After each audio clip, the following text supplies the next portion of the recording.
ये कहानी है दो दोस्तों की और उनकी दोस्ती की शुरुआत हुई थी अभी कुछ दिन पहले हॉस्पिटल के कमरे से, जहां पर वो दोनों एडमिट थे।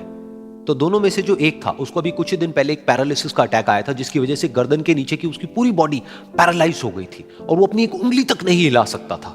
और पूरे दिन जो भी नर्स उसके पास में आती वो उसको एक ही बात कहता कि मुझे कोई ऐसा इंजेक्शन दे दो जिससे कि मैं मर जाऊं, अब मैं और जीना नहीं चाहता, ऐसी जिंदगी का मैं क्या करूंगा। तो उसका जो दोस्त था उस कमरे में, क्योंकि वो चल फिर सकता था, तो रोज सुबह और रोज शाम को उस कमरे में एक खिड़की थी, उसके पास में जाकर के खड़ा हो जाता और अपने दोस्त को बताता कि उस खिड़की के बाहर क्या चल रहा है। बिल्कुल नीला आसमान है, सफेद बादल है, हल्की हल्की हवा चल रही है और कुछ पंछी उड़ रहे हैं। एक बहुत ही सुंदर बीच है जहां पर कुछ बच्चे मिट्टी के घरौंदे बना रहे हैं। कुछ लोग हैं जो वहां पर बैठे हुए बस समुद्र की लहरों को देख रहे हैं। कुछ लोग जॉगिंग कर रहे हैं, कोई एक्सरसाइज कर रहा है, कोई पतंग उड़ा रहा है। वहां पर एक आइसक्रीम की स्टॉल है जहां पर कुछ लोग आकर के आइसक्रीम खा रहे हैं। और सनसेट के टाइम पे जो पानी है वो पूरा गोल्डन हो जाता है और चमकने लगता है। तो शुरू में तो जब उसने वो सब बताना शुरू किया तो उसके दोस्त के ऊपर ज्यादा असर नहीं हुआ, लेकिन धीरे धीरे उसके अंदर जीने की चाह जागने लगी। अब वो सुबह का इंतजार करने लगा कि जल्दी से सुबह हो और मेरा दोस्त मुझे बताए कि आज यहां पर क्या हो रहा है। कुछ दिन तक ऐसे ही चलता रहा। फिर एक दिन जब वो सुबह उठा तो उसने देखा कि सामने वाला बेड खाली है। फिर उसने नर्स को बुलाया और उससे पूछा कि क्या वो डिस्चार्ज हो गया है। तो नर्स ने कहा कि आपको तो उन्होंने बताया होगा, उनके पास कुछ ही दिन बाकी थे और कल रात को ही उनकी डेथ हो गई है। ये सुन करके उसके अंदर की उम्मीद पूरी तरह से टूट गई, क्योंकि सिर्फ उसका दोस्त ही था जिसने उसको बाहर की दुनिया से जोड़ा हुआ था, जिसकी वजह से वो जान पाता था कि बाहर क्या हो रहा है और ये दुनिया कितनी खूबसूरत है।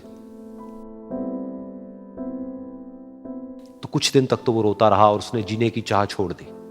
लेकिन दूसरी ही तरफ से उसके अंदर कहीं ना कहीं एक नई चाह पैदा हुई कि काश मरने से पहले एक बार मैं खुद अपनी आंखों से देखूं इस खिड़की के बाहर कि दुनिया कैसी है।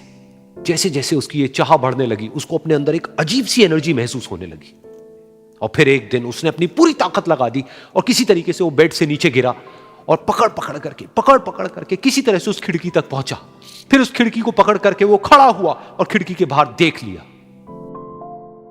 लेकिन खिड़की के बाहर देखते ही वो गुस्से से भर गया। उसने जोर से नर्स को आवाज लगाई और जैसे ही नर्स आई उसने नर्स से पूछा, ये तुमने क्या किया, ये खिड़की के बाहर काली दीवार क्यों खड़ी कर दी। तो नर्स को समझ नहीं आया वो क्या बोल रहा है और वो बोली कि मुझे 5 साल हो गए हैं यहां पर, जब से मैं आई हूं तब से तो ये काली दीवार यहां पर है। तब जाकर के उसको समझ आया कि उसका वो दोस्त उससे झूठ बोल रहा था। और उसने नर्स से पूछा, अगर ये काली दीवार पिछले 5 साल से यहां पर है तो मेरे दोस्त ने मुझसे झूठ क्यों कहा। तो नर्स थोड़ा सा मुस्कुराई और बोली कि मैं ये तो नहीं जानती कि उन्होंने आपसे झूठ क्यों कहा, लेकिन मैं इतना जरूर जानती हूं कि जो भी कुछ उन्होंने आपसे कहा उसी वजह से आप अभी अपने पैरों पर खड़े हैं।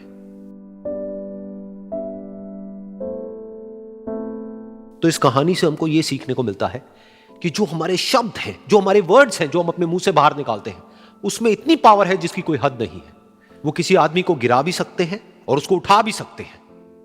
तो अब आपके ऊपर है कि आप अपनी इस पावर को यूज करते हो या मिस यूज करते हो।